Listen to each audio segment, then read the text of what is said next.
Hey, what is up guys, Samuel here, and today I'm going to be showing you how I got my first sale using print on demand on Shopify. And the purpose of this video is to show you that this concept actually works. I'm also going to be showing you step by step, as well as reveal to you guys my store.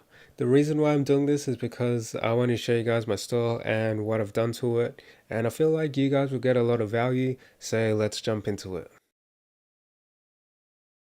Alright, so this is going to be how I got my first sale using print on demand. And for those that don't know, what is print on demand? So imagine that you have a design. Let's just say, for this example, it's a basketball in the night sky that says Hoop Dreams. Right, that's your design, and you're selling it on a t-shirt for, let's just say, $30. A little expensive for a t-shirt, but you know, this is just for this example. So the customer, he sees his t-shirt, is like, well, this is pretty cool. So he goes and he pays $30, he buys it.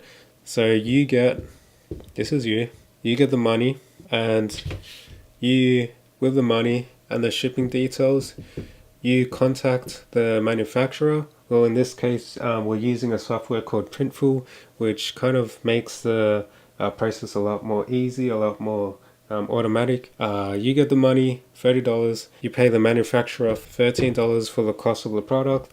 They print the t-shirt and they also ship it to the customer. And here is a happy customer. They get the product. So how did I get my first sale using print on demand? So step number one, I built my website through Shopify. And not only did I build my website, made my website look legit, I've added some applications like Sales Pop, the Timer app, and I'll also show you guys somewhere here. So I built my website, I made it look like a proper website, got a logo and everything. Number two is the design stage. This is where I designed my product, or what I wanted to put in the t-shirt or the hoodie. Now most people, they could pay other people using Fiverr or Upwork or any other site to create a design for them. I actually enjoyed making the designs I did, and I used Photoshop to create them. I also got my images from some royalty-free websites, which allows me to reuse the image that I got for my designs. So in this case, I came up with a lot of designs, as you can see, and we'll go to step 3, which is build Instagram and Facebook page. Now with the Facebook page, I don't really put any content. I created it for the sole purpose of using Facebook ads. So all I did was create the page, go on my Facebook Business Manager, and added the Living Value Store page to my Business Manager. That way I could create a pixel, and basically a pixel is, it's a bit of code that kind of captures data, which is really important, especially if you're using Shopify. So for my Instagram page, what I did was I created a page where instead of promoting my product, I created this real cool post where I will get the background image from a site called Pexels. You could get royalty-free images, and I overlaid my my logo, or my design logo, and made it look really cool. I also bought some fake followers. I bought 5,000 followers for around $22, so it was pretty cheap. Even though that growing your page organically gets more potential customers, I just went and skipped that phase and went for the fake followers. And after step 3, I went on to advertising. So this was actually quite interesting because the design, or the specific design I was advertising, was my Bitcoin t-shirt. And at the time, Bitcoin was like pretty hyped. Everyone was talking about it. I think it hit $20,000, and it was kind of like, it was a big thing. So I thought this was a great opportunity to promote my Bitcoin t-shirt or hoodie.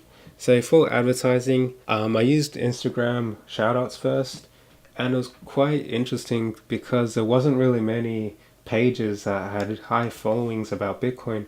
I think the most amount of followings I found was 39,000 at the time, which is very low. There wasn't really many pages. So I pretty much DM'd a lot of influencers, a lot of pages that were Bitcoin related, And I finally found one, well, that replied to me, that had 22k followers. So the person with 22k followers replied to me, and he gave me the rates, and it ended up being $45 for a shout out, link and story. I know that's pretty high for the amount of followers he had, but I didn't really want to bother negotiating, and I kind of just wanted to, get this over and done with. There wasn't really much followers, wasn't really much people replying to me.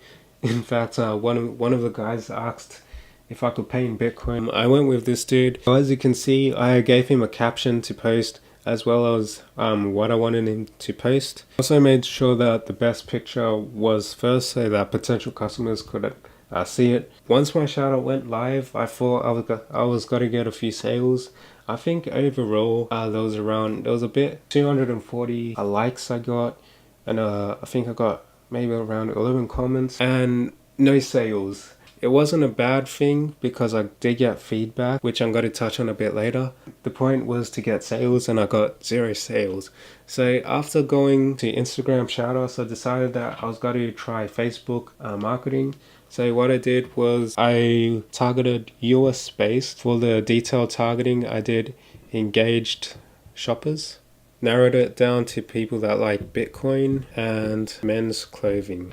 So the ad was $5 a day, and it was a Facebook only ad on the feed. And after, I think it was like 1 or 2 days, I got my first sale. You're probably wondering, I spent more money than I did profit. $50 on marketing, and the customer only bought a hoodie for $40.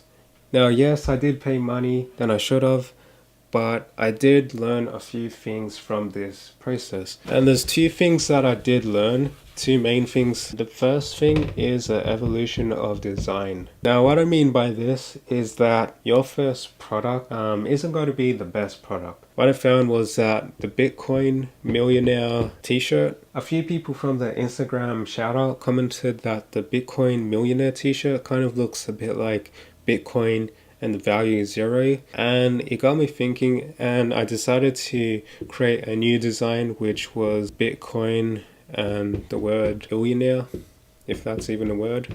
So it looks like Bitcoin billionaire. So that was kind of like my second design. So one thing to learn is that your first design isn't always going to be the best design, and that you're always got to improve your product. You see this with major companies.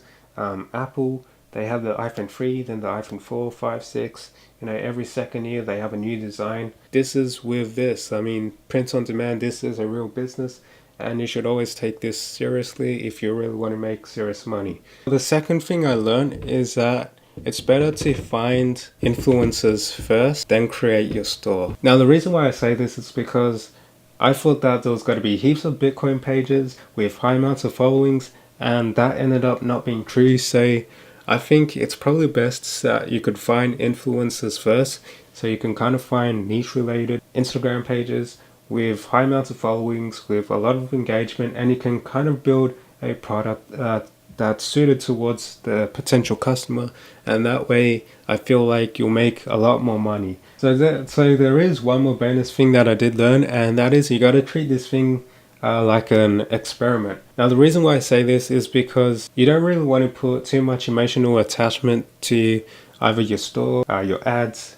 your Instagram pages, because right now you don't really know what's working. So you want to treat these as like small little experiments, and once you kind of get the ball rolling and you know what's got to work, then you kind of scale up and leverage from that. I know it's easier said than done, but you got to be persistent and you just got to keep trying. Your biggest failure is the ones that you don't take, so have these small little experiments and just keep going. Now I hope you did find this video helpful, and that you did learn from my mistakes, or you either learned, got some value out of this. Subscribe if you're new, and give this video a like, and also comment down what your biggest what troubles are you facing with Shopify, dropshipping, or print on demand right now. I'm curious to know, and maybe I could help you out. Hope you enjoyed this video. Subscribe if you're new, give it a like, comment, and I'll see you guys in my next video, and peace.